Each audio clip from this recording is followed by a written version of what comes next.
What's the third of the 7 master steps? Number 3, are you still with me? Good. You have to interrupt that person's pattern. Now, what do I mean by that? Well, think about it. Remember I said, if you know what people want and need, then all you have to do is figure out what's stopping them. What's stopping them is a pattern. It's a pattern of emotion. And whatever they're feeling is coming from a meaning they have. And that's coming from the way they're using their body, the way they're focusing, the language they use, the beliefs they have, right? That's what's shaping them. So we have to break the pattern. Now, I'll tell you a technique that I used when I did a lot of one-on-one therapy when I started my Impossibles practice. At the time, I just purchased a really wonderful home. It was called the Del Mar Castle. It was in Del Mar, California. And it was built from castles in Europe. And I was so proud to have this home. It was overlooking the ocean on the front, and it had this 3-story turret that I used to go up to on the outside and look down on the ocean on one side and over the mountains out the back side of the house. And I just loved it. And so I used to do private therapies there. And it was wonderful. People would fly in because they had this impossible challenge they worked on in therapists for years. And so now I was going to be their final approach because I guaranteed the result in one session. So they'd fly in and I would see them when they drove up the driveway because I'd be up on the 3rd story in the turret. And, when you came out of their car, they'd look at this house. It was a really neat place, very different. And, usually people would be curious or interested or think the house was really beautiful. And then my assistant would bring them up this winding stairway that went up all 3 stories to the top to where I was. And so, the person's focusing on things that are different, right? And what you focus on, you feel. They're feeling pretty good probably. This is interesting. It's different. Their physiology, they're walking around, they're feeling good, right? Whatever language, they're curious. They're asking my assistant about pictures on the wall or about the house or where it come from or how it was built or how old it was. Just interesting things. So they're in a certain state. They come up, shake my hand, and then they'd sit down in the chair. And they'd say, well, I'm here because, and then they'd go into their pattern. They'd start to cry or talk about this was going on. And I'd wait just a few seconds till they really started to get into it. And all of a sudden I'd say, what are you doing? What are you doing? And I'd yell at them literally like this. And they'd jump. I said, we haven't started yet. How dare you? I haven't started. I haven't even asked you the questions yet. And then he'd go, oh, I'm sorry. And it was funny. This person who thinks they're out of control, the minute it wasn't appropriate, they knew how to change their pattern. It's like, have you ever been in the middle of a fight and you're arguing back and forth and then the phone rings and then the person who was just, and they pick up the phone, hello? And they're in a totally different state. They know how to change their state when they have to, when it's a must, when there's some leverage. That phone coming in is leverage. Get it? I'll tell you what I do to get leverage of that person. I interrupt their pattern, but I'll go back a step. They'd sit down and I would, have done my homework on them in advance. I knew a lot about them, but they'd sit down and as they're starting to do this and they'd start to go in their state, I'd break their pattern and I'd say, listen, I need to understand and appreciate more about what's going on with you. And when I was looking to get leverage, I did a couple of things. I would go in and I would ask the person, I would say, look, I'm guaranteeing you a result here. And the result I'm guaranteeing you is in one session, we're going to create this change that you've been, struggling with for this, 7 years, 10 years? What is it? And they tell me. I'd say, I don't take clients that aren't totally committed to changing. I don't waste my time. So before we begin, you got to convince me before we start the session that we're going to have this session, that you truly are going to change. And they look at me like, are you crazy? I'd say, look, because I don't take clients that aren't going to change. And this person has flown from, let's say, New York to California and they've rented a car and they've come here. I got some leverage on their tail now. Do you follow me? And so now they got to convince me all the reasons. And you know what? Leverage comes from reasons. If you got strong enough reasons, you can change anything. Think about it. If you got a big enough why, you can figure out how to do just about anything in this world. So I'd get them to give me all these reasons. And the other way I'd get leverage is while they were there, I'd say, can you tell me a time in your life when you felt unstoppable? Can you tell me an area where you really felt successful? Can you tell me about a place where you broke through in a different area? And while they're doing this, I would create what's known as an anchor, a trigger, a conditioning tool that later on, if I needed to bring them back into a strong state, I had that leverage. I had a base to get them in a strong state with, and I had leverage to create change. I knew why change was a must for them, and I knew what state to put them in to get them strong. But as I went back to step 3, interrupting the pattern is so critical. I mean, I'll give you the most simplistic version of this. Have you ever had a situation where maybe you're feeling frustrated or upset and you had some obnoxious uncle or friend or somebody that kept interrupting you. And, pretty soon they got you laughing. You didn't want to laugh, like you're crying or you're upset, and they kept breaking your pattern. They kept just interrupting you, and like you want to be upset. But you know what? If you interrupt somebody's pattern enough, they can't stay there anymore. Has that ever happened to you growing up or with a friend? I mean, think of it this way. We're all creatures of patterns. For you to be angry, you have to go in a certain way of using your body and your face, don't you? You have to focus on certain things to be angry in a certain way. You have to use a certain tone of voice, a certain language pattern to be angry. It's a different pattern than for you to be playful. There's a different tone of voice, isn't there? A different posture, a different gesture. Do you use your face different when you're being playful? Of course you do. Do you focus on things differently when you're playful? Of course you do. Is there different language patterns of what you say or how you say it when you're in a playful state? Of course. So whatever people want to change, they want to move from a state they don't like to a state they do want. They might say, I want to stop smoking, or I want to lose weight, or I want to whatever. But they only want to stop smoking or lose weight because they think it's going to lead to a feeling. That if I stop smoking, then, I'll feel better, I'll have more health or more energy. Or if I lose weight, then I'll be more attractive to other people. That's a feeling. So my view is all change is changing feelings, changing the pattern of emotion. To do that, all I got to do is break up the pattern of meaning. Break up those 3 molders of meaning, what you do with your body, what you do with your focus, what you do with your language. If I want to make a long-term change, I just got to change your blueprint a bit. And the only way you're going to change it is if you, number 1, understand their world. Number 2, you got lots of leverage, where change is a must. And number 3, keep breaking the old pattern. Here's the principle. Listen to me now and hear this. The biggest reason people fail to change, other than not having enough leverage, is that they try to create a new pattern before they first interrupt the old pattern.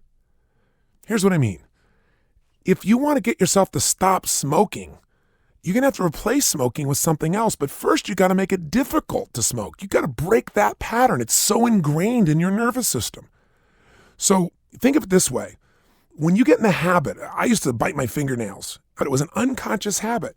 And I did it no matter what. It kept coming up. I even wanted to change it because it was ugly. It was terrible. And I would get it where I'd bite all my fingernails off and there was nothing left. And I'd still bite unconsciously. And I'd end up getting those where you bite the quick and it would bleed and then it would heal back and I have like these little scabs. I mean, it was horrible. So, I went to the store and I went to the pharmacy and they had the stuff you could put on your fingernails that if you brought it up to your mouth, it tasted horrible. So that would supposedly break the pattern. I still did it. That's how bad it was.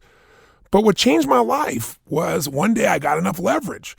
I saw this woman. I was starting a new business with her. She was a client, and it was early in my career. I was working for this company in marketing, and she was the buyer on the other side. And I'll never forget. I thought when I walked in that day, this woman is beautiful. I mean, physically, mentally, emotionally, she had this angelic feel about her and very, very sexy lady. And I thought, man, I'd like to make 2 sales today. One is the product and the other is me. I want to connect with this woman. I was, whatever age, 19, 20 years old, whatever it was. And so sure enough, everything's going well on both sales, it looks like, as we went through the lunchtime.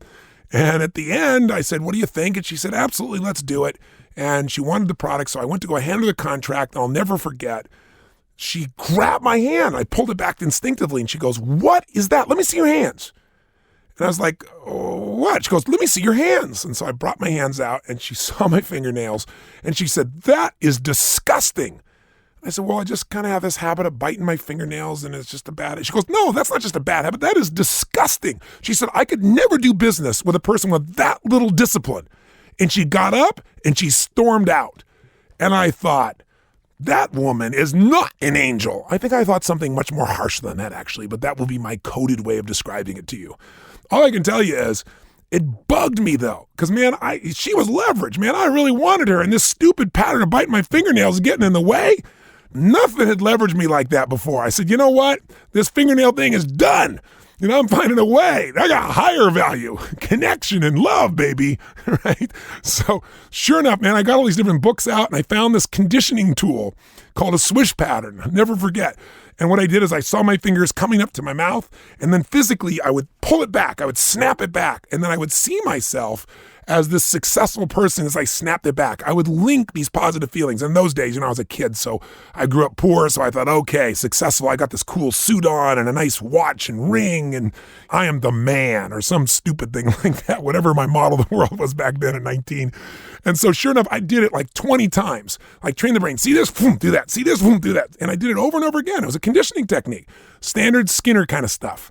And I'll never forget, I'm in this movie, and it's a really intense movie, and I really get into movies, and sure enough, next thing I know, my fingers are at my lips, and I'm about to bite down.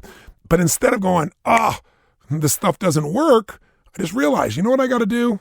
I got to condition it some more. And so I did. I did it a bunch more times. I don't know, over the next 5 days, maybe I did 20, 25 of these little swish patterns again and again, and then I've never touched my fingernails again. Now, things didn't quite work out perfectly with the girl, but you know what? It served its purpose, right? It gave me leverage, and it broke my pattern. I mean, when she looked at my fingers and said, that is disgusting, she got leverage on me and broke my pattern simultaneously. Does that make sense? Now, when you scratch the old pattern out, when you break it, you're open to something new.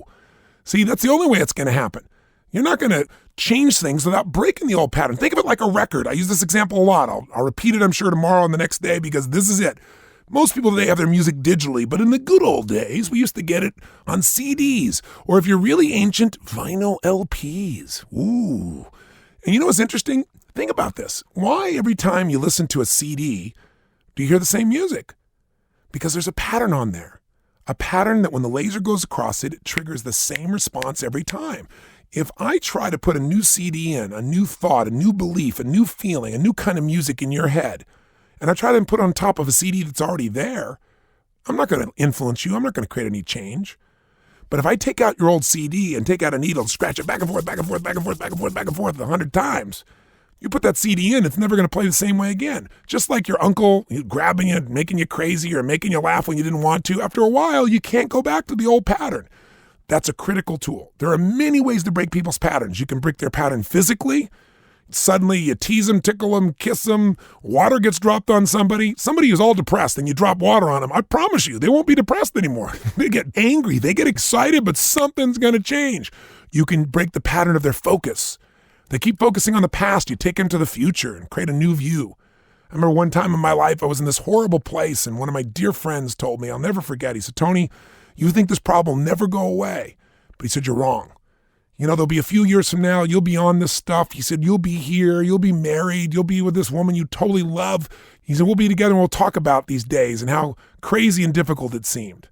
And he broke my pattern. He got me to change my focus to the future instead of thinking this moment is forever. Because when people are in pain, they think that, don't they?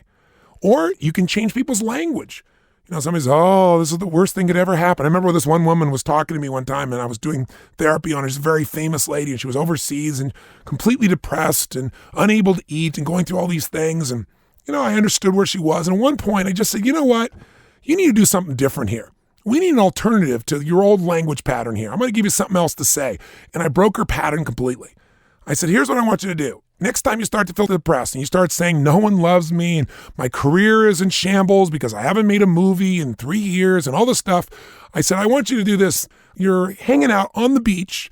You're talking to me by phone from where? From Cannes, from the south of France. Okay, so here's what I want you to repeat. I want you to do this 20 times a day. Thank God I'm not a cockroach in Bulgaria. I just did something stupid. Come on, say it. Thank God I'm not a cockroach in Bulgaria. All I did was keep changing her phrase, and I kept her saying, say it louder. Thank God I'm not a cockroach. She's like, what are you talking about? I said, it doesn't matter. Keep saying it. And what it did is it changed her language. It changed her focus. It changed her body. It broke her pattern, right? It shifted it all. Now, this sets up the fourth step. If you understand and appreciate their world, if you found leverage, you've interrupted the pattern, then the fourth step is really simple. Define the problem in solvable terms. Define the problem in solvable terms. I'll give you a perfect example. Let's go back to Bob. Bob's problem was he's worthless. He says, I failed completely as a father. There's no reason for me to be here. And I can't let my kids suffer by knowing, to be scarred for life knowing the father was like this. And I said, Bob, you're not a failure as a father. I said, you're just living your life in the most boring way possible. You need to drive your darn Harley. You need to be yourself. Here's your problem, Bob. You're not being yourself. You're trying to be somebody you're not, which makes anybody miserable. You're trying to be this ultra responsible, conservative guy that only lives his life in this tiny little band of what is supposed to be by cultural terms. I said, forget all that. You're a Harley rider. You love to boogie, right? You love to make love to your wife, right? I said, what you got to do is really the easiest thing on earth, Bob. You don't have a problem. Your problem you're defining as impossible. It isn't that you're worthless. It's that you've been boring. Get back to yourself. And Bob had this huge smile on his face, man. He started thinking about it. I said, Bob, I want you to close your eyes. And I'll give you a sneak peek of the fifth step because I'm kind of leading into it, even though we're not done with number 4 yet. I helped him create an empowering alternative. I said, Bob, I want you to close your eyes. And I said, I want you now to imagine a life where the way you start your day is you get up in the morning and you kiss your kids in the head and you say, I'll be back in a bit, and you get on your Harley. I said, you dust that sucker off and you go out there and you rock between, where do you live? Between the mountains, describe it. And he described where he was. And I said, I want you to imagine there you are, just you with the wind in your hair and the road in front of you. And Bob's face was one giant grin. It was just this giant grin. And I said, I want you to imagine you go on this ride and you come home and the kids have gone off to school and you grab your lady, your woman, and you say, get over here. And I said, you make the most passionate love to her like you never have before, like every bit of you that's been waiting to feel alive again is there. Now, Bob, he's got a little move in his step, and he looks like a totally different guy. And then all of a sudden I said, and while we're doing this, I pointed the guy in the back and I motioned to him and I wrote on a little piece of paper and he put on this music, Born to Be Wild. And then Bob was listening to this, Born to Be Wild. And Bob, you can see him, he's on his Harley in his head, and he's making love to his woman. And I said, now, I want you to imagine how alive you feel. And what do you tell your kids life's about? And he said, life is about love. Life is about freedom. Life is about living life on your terms. Life's not about settling. And he went off on this rant and the crowd is just cheering and they're like, go, Bob, go. I mean, it's just, you got people from all these countries, and Bob is like the star now, and pretty soon the music's still going and some women jumped on stage and started dancing around Bob. And Bob was the star, baby. And by the end, he was just vibrating. And Bob got there's an empowering alternative to the old way of dealing with this situation. There's a better way to meet my needs than killing myself and killing my kids. And I dug in even deeper with Bob. And I said, what could be more important, whether you're at work or not, than to spend time with your kids and let them know how much you love them? Isn't that what you're afraid would happen if you got killed or if you killed yourself? I said, what could you do to go home and be with them each day so that if anything ever did happen to you, not because you killed yourself, but anything did happen to you, that, man, they would know forever that they're the most loved children in the world. And Bob came up with his whole plan, his whole strategy, lit up like a Christmas tree. And by the way, that led him into step 6. I might as well give it to you, which is we condition Bob, right? Step 6 is once you've been in a position where the problem's solvable, it's not that you're a bad person. It's not that you're worthless. It's that you're scared. It's that you're bored. It's that you're trying to be something you're not. Those are things you can change in a heartbeat. You can go back to being yourself. And once you create an empowering alternative, like my friend telling me, this is not going to last forever. He broke my pattern and simultaneously said, look, a year from now, 2 years, 3 years, 4 years from now, we'll be sitting here having dinner and you're going to be so happy with your wife and your kid. And he brought tears to my eyes. What did he do? He broke my pattern. He gave me something to look forward to. He defined the problem that it was solvable. It wasn't forever. And simultaneously, he gave me an alternative future. He gave me something that was more compelling. And he talked about it with such passion and so believable that I started thinking about it. And the more I thought about it, the more it felt alive until pretty soon it became my new habit. And it changed me. Same thing with Bob. We conditioned him. And then we related it, step 7, to a higher purpose. We related to what Bob believes. Bob loves his children, ironically. That's the irony. He would do anything for his kids. And he felt like such a failure. That's why he didn't want him to suffer. So now I get him to see, I get him associated that the most important thing he can do is be there for his kids regardless of his work. And now the environment will reinforce him. Now I know I ran through steps 4, 5, 6, and 7 quickly. We'll go back and fill in some more depth, but I wanted you to give a sense of this. Now let's go back to Jim. I used the same process with him. I got him to see that the problem was not that he had to die. The problem was not unsolvable, that he had to go off and pay off all this money and that was impossible. What I got him to see that the real problem was that he'd lost his sense of identity. That his identity was he was the person that was always giving and he was no longer able to do that. And I got him to see it's not true. I said, if you stick with it in this life, you can still make a difference in people's lives. You can make a difference with your personality, with your presence, with your love, with volunteering your time. And I said, if you stay here and you have no choice now, because I got the leverage, I'm going to send this videotape to the insurance company, so you can't pay it off. If you're committed to paying this off, you got to work. You got to find a new job, create a new future. And I said, listen, every great movie, every great story has a second act. You know what? It all is going great, and then all of a sudden, all hell breaks loose. And the main character, it looks like there's no way to turn it around. But everybody loves a comeback kid.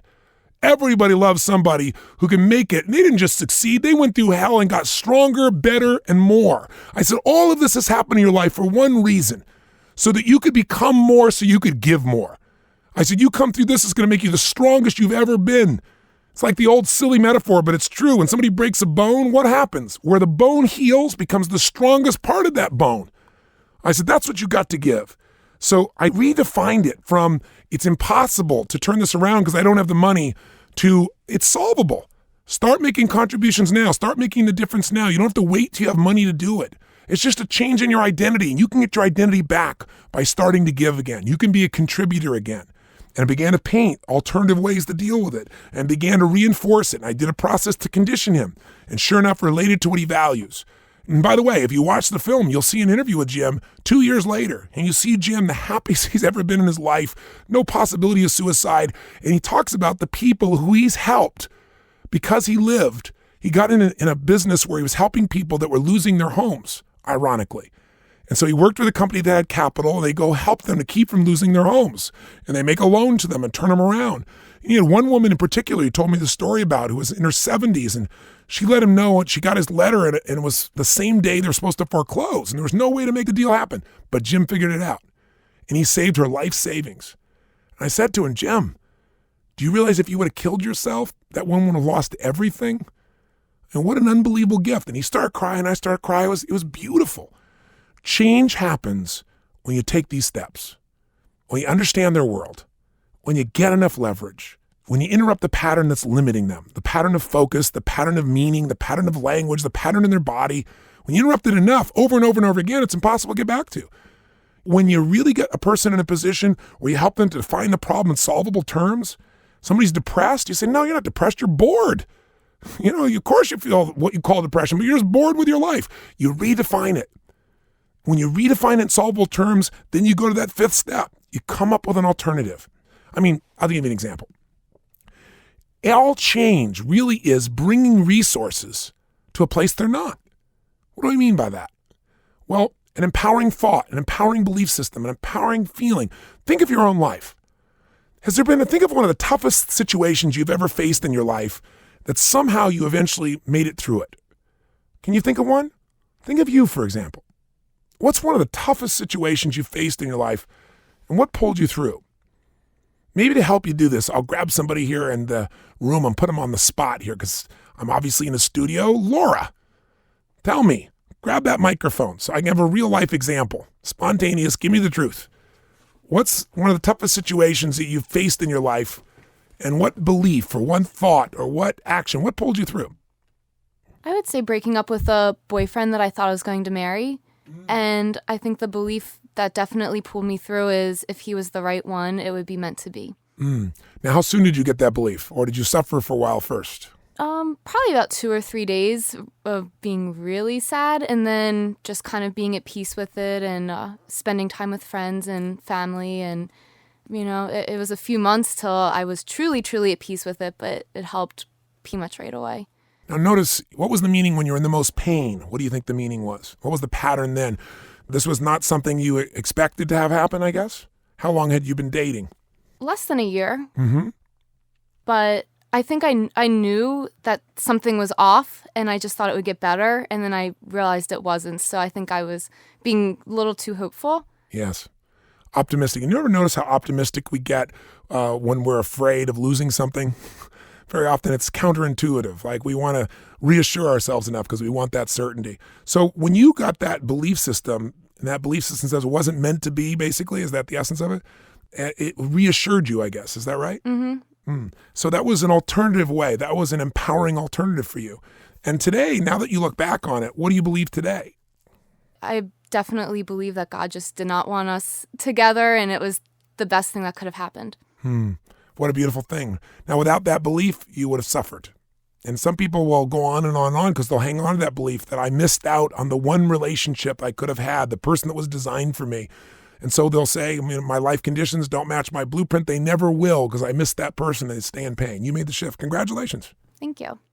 And by the way, these are the same 7 steps if you're looking to create a change in a business environment or even a culture. If you look at Apple computers, there was a guy there named Steve Jobs who really understood and appreciated the world of customers. He created some products initially, literally out of his garage with his partner, Steve Wozniak, and they went to the top, and he created some products that became cultural icons, the Mac. And then at one point, he got stuck. He got in a position where the business wasn't growing. He had to learn some lessons. He left the business. But the transformation of Apple in the last decade or so has been so dramatic. And the transformations that have occurred have shown up in many ways. They were the iPod. They were the changing of the Mac in terms of the way its look and its feel, the anticipation of a different operating system. But I'll tell you something else he did. He broke people's patterns. Here's a guy that understood and appreciated the customer's world. He was always finding leverage to get people to come up with something better, where better wasn't a should, it was an absolute must. Constantly breaking every pattern that people thought of what was possible. That's one of his great skills. He's constantly defining the problem in solvable terms. Look, here's all we need to do. Here's what we're going to create for people. We're going to find the solution. We're going to create the iPhone. We're going to integrate everything. It's really simple. All we're going to do is take 3 things that already exist: the phone, the iPod, and the internet connection. And we're going to put them on one device for everybody. What does he do? He breaks the pattern. He comes up with a problem that's solvable, and he comes up with alternatives that are totally empowering. And then he conditions people. He conditions the media. He conditions everyone. The stock price of Apple, when they announced the iPhone, it wasn't even out. It was just him conditioning people. This is going to be the greatest program in the world. No one had seen an actual iPhone in the world, but it was written up everywhere, built this anticipation. And he got people so excited about it that now he's got a business that's, again, another gigantic victory for Apple. And, they have a clear purpose. Their job is to constantly make it simpler, better, the very best that exists. So this is true of anything. If you look at changes that happen in a culture, you can look at any one of these steps and you can see somebody like Nelson Mandela. What an unbelievable soul. I had the privilege of spending time with him many years ago. And of all the people I've ever met in my life, he's got to be in the top 1 or 2 or 3, along with maybe Mother Teresa and maybe a few other people in my life that I would say I respect the most. Can you imagine someone stealing a quarter of a century of your life away from you, putting you behind bars when you've done nothing wrong, and you not wanting to kill everybody? Here's an amazing soul. And what's interesting? Look at how he did it. When he was in jail, what was he doing? I asked him, I actually made the stupid mistake. I didn't realize at the time when I first met him, I was trying to think, what would I really like to know from him? And so I said, Mr. Mandela, I said, tell me, how did you survive all those years in jail? And oh my God, this guy, he's a big man. You could see him rise up and he had this look of disdain on his face looking at me. And I'm thinking, what did I say? And he said, I didn't survive. I prepared. I got chills remembering it right now. He said it with such authority. While he was in jail, he believed he needed to prepare himself to be a leader. And that one of 2 things would happen.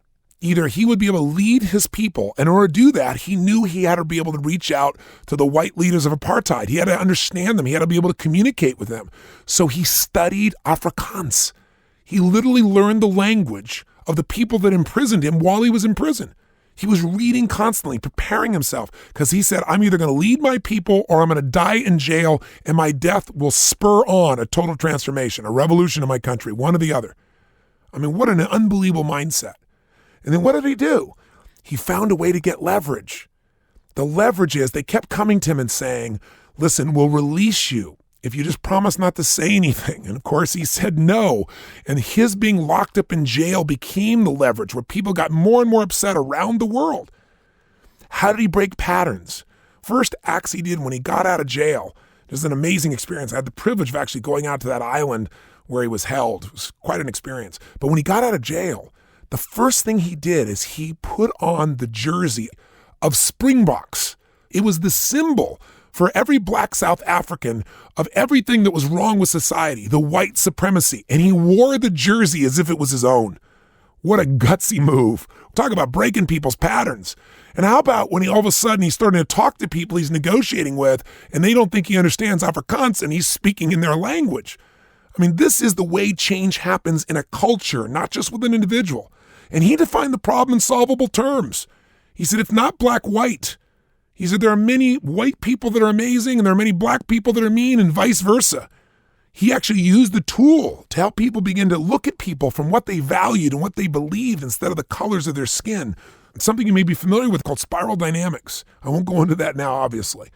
Fifthly, he kept creating alternatives. Where people thought there was no way they could live together, he came up with those alternatives. And he reinforced and conditioned it by his example. Everywhere he could, he broke patterns where violence were occurring, and he brought it to a higher purpose, the higher purpose of the humanity of everyone there. He changed a culture, he changed a world. There are still many challenges there, don't get me wrong, but things that were thought to be impossible became possible because of a man who understood these 7 steps. He may not have called it the 7 master steps, but I guarantee if you look at his life, he did it. Rosa Parks broke everybody's pattern when she said, no, I won't go up to the back of the bus. Think of all the historic examples. Think of all the examples of anyone who's ever led, and I guarantee you'll find one or more of these 7 steps. If you apply each of the 7 steps, you're going to get results that are extraordinary. So just to catch up on number 5, creating an empowering alternative, just to go a little deeper for a moment, think of it this way. People need a new way of thinking, a new way of focusing, a new physiology, a new emotion, a new meaning, a new belief. If you bring a new one to a situation, everything changes. Lou Ferrigno is a very famous guy. He played the Hulk, but he was, an amazing bodybuilder. And Lou came to me at one point because he wanted to do public speaking, but he had a bit of a speech impediment. And so he was scared. He didn't know what to do. And here's this monster of a man. I mean, muscles as big as you can imagine, can run through a wall, so intense. But public speaking and his knees start to shake. We all have a place. I don't care who you are, where we get scared, where we get fearful, where we get angry. We need to bring resources to that place. So all you got to do is go, Lou, I want you to remember an intense time in your life. I want you to go back to that time where you felt unstoppable. And he could come up with sports environments, breaking through, lifting weights. And you take that feeling and you bring that to public speaking and you link it to his body. So as he's speaking publicly, he feels like he's the bodybuilder. Now it's a piece of cake and Lou's speaking great. I didn't even do the work. I passed it on to a friend of mine who understood the principles. One of my coaches, I said, take care of him. It was handled in short order. So there's all kinds of ways to create empowering alternatives. The conditioning, though, step 6 is so critical. And we're going to talk about this in more depth later on, but here's what I want you to know. Any thought, any feeling, any behavior that is consistently reinforced will eventually become a habit. I'll say that again. Any thought, any feeling, any belief, any behavior that gets reinforced consistently will become habit. It'll become automatic for us. My daughter, for example, I'll never forget, there was a time when she was very young. She was, 17, 18 years old. And she had one of her early boyfriends. And she was really in love with him. I mean, head over heels in love with him.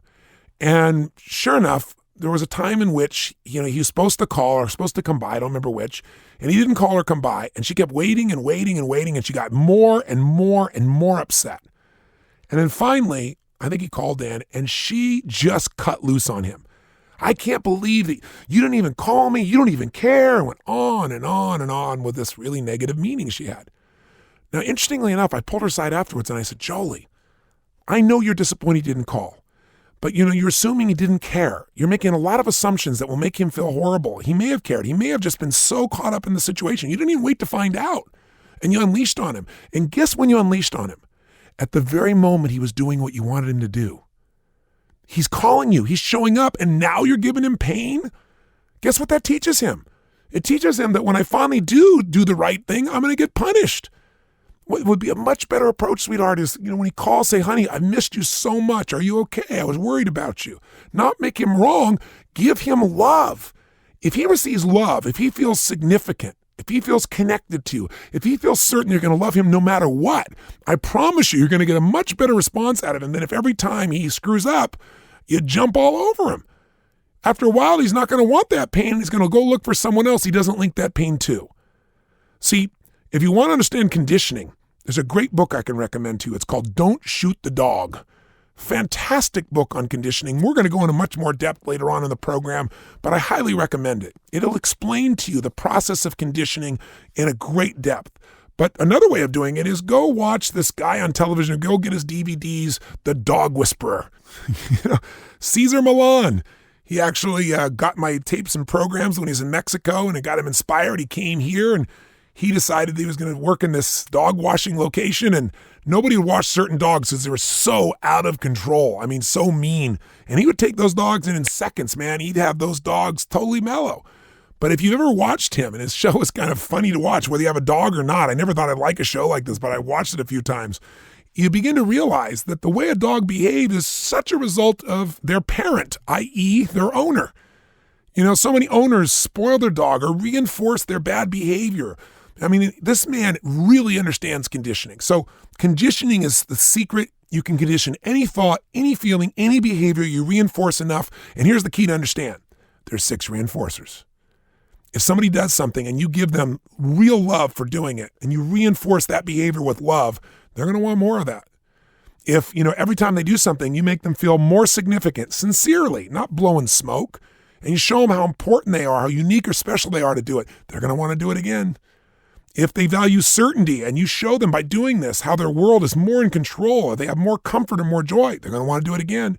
The more you reinforce a person with the needs that they value most, the quicker that behavior becomes automatic. The way you know the conditioning works is you test it. If I worked with somebody, I remember Life Magazine came to me at one point and I was saying, I could change anyone. So they said, okay, we're going to bring you some challenging people. So they found me a person who's both claustrophobic and they had a massive, massive phobic fear of the heights. And so I said, okay, give them to me. And I began to work with this person and I was conditioning this person and making it so that this feeling would change for them. And then to make it work, the only way to do it, know it really works, and not to kid yourself, is to test it. So I was in Atlanta and I put them, I think it was the Hyatt Hotel, if I remember right. And they had these elevators that were all glass that, went inside the building and then outside the building. You could see all the height of everywhere, and got the person in there and fired it off, put them in there. Well, the only way to know the conditioning works is put them in the environment. If you can't physically put them in the situation, then you mentally put them there. But you want to test it to make it work. And that sets up step number 7, which is to make sure that the change lasts, relate it to something that they value highly. With Bob, I got him to see the importance of his living for his children. With Jim, it was the importance of being able to still contribute to people's lives. If you find something that people value highly, if you can help them create an environment that'll reinforce them, then the change will last and last and last. Again, we'll talk about this one in a bit more detail later on. But, sometimes you want to test out the ecology of something. If this person makes this change, will the environment help them, or will the environment be more difficult? You got to make them strong inside. If the environment's not going to support them, then you got to help them link in that making this change is what I'm made for. Making this change is my identity. Making this change is what will save my children's lives. Making this change will help me make a difference in the world. Whatever they value most is what you want to link the change to. I'll tell you something, it's not always easy to do this. I recently had an experience where I wanted to show people what was possible. So I took a group of kids from the Middle East. I actually worked with some other individuals, and I brought 5 people from each of the major religions there in Israel and in Palestine. Obviously, 5 Muslims, Palestinians, 5 Christians, and 5 Jews. And they were all young people in their early 20s, and I picked them all because they had all gone through severe traumas, and they all had very, very strong feelings, as you might guess, about, quote, the other side.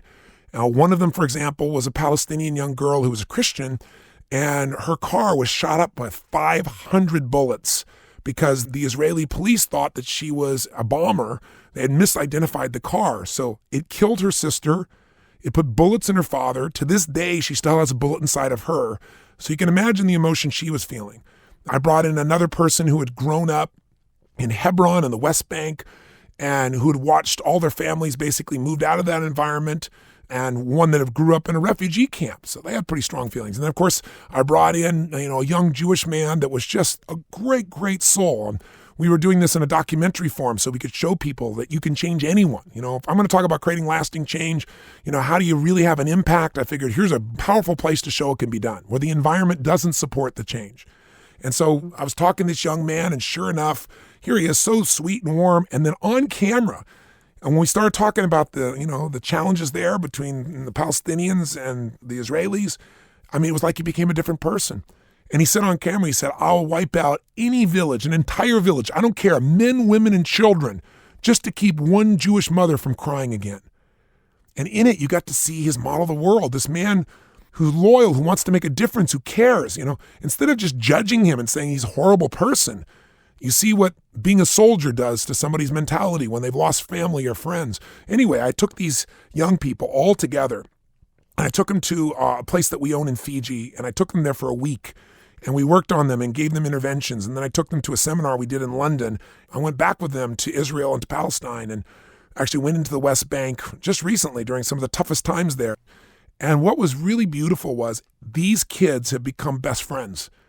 Now, the challenge is they're going in an environment like one of the young girls was saying. She's Palestinian and she's Muslim, and she said, all my friends, we all swore we would never even speak to an Israeli. And she said, it's ironic now, 3 Israelis are my best friends. My best friends are Jews. She said, I'd never believe it in a million years. Now, she can't go back and get reinforced by the environment, so we had to tie this to a higher value, to her thinking about all the pain and getting her to link inside of herself, that unless she's part of the solution, the pain that she's already experienced will get more intense. And then we help to create an empowering environment because these kids, thanks to the internet, they can communicate with one another, and there's a location that they all can go and meet. And they do that now once a month. And they're all working on different forms of peace projects. One of them has a radio show, this young girl, Miriam, who works in this area. One of them's working in Hebron and capturing video when abuses happen on either side and pushing that out to the media so that it gets the world's attention and starts to balance things out. But each of them together have bonded. People that you think cannot change because they've been a certain way for years or the environment demands it, they can change if you use these 7 steps. The 7 steps work in the Middle East. They work in South Africa through a Nelson Mandela. They work with a child. They work with someone in prison. They work with anyone. And don't get me wrong, that doesn't mean that everything happens instantaneously, because the change you maybe want to make in a society might take years or decades. But the changes you want to make in yourself, most of them, can be done now. Or if you want to make a change for somebody else, in short order, you can make it happen. It's just about being strategic. So I know I've dumped a lot on you here. We're going to take these 7 steps and we're going to break them down one day at a time, go in depth, and give you a chance to practice with them. What I wanted to do today was give you the overview so now you really get what the steps are and where we're going to go, the mechanics of it, so to speak. But I did want to finish by completing Bob's story. So I told you that Bob's boogieing on stage, right? You can picture it, born to be wild. He's got girls jumping around dancing for him. I mean, everybody just loved Bob. Bob became the star of the program, right? So Bob leaves, and I don't know how long afterwards, maybe a week, 2 weeks later, I get this letter, and it's from his wife. Remember, his wife had no clue about this plan, and frankly didn't know about it once he sent the letter back. And she just said, and I'm paraphrasing obviously, but she said, listen, I just wanted to thank you. She said, you have transformed my husband in whatever number of time, maybe it was 3 weeks, I can't remember. But she said, when he came to your program, frankly, I thought you were a guru.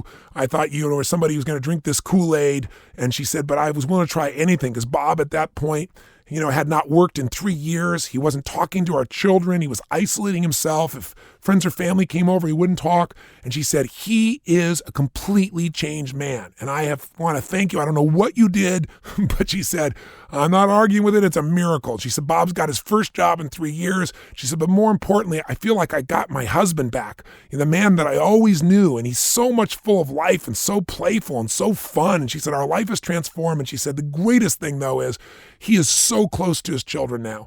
Our kids feel like their father is back.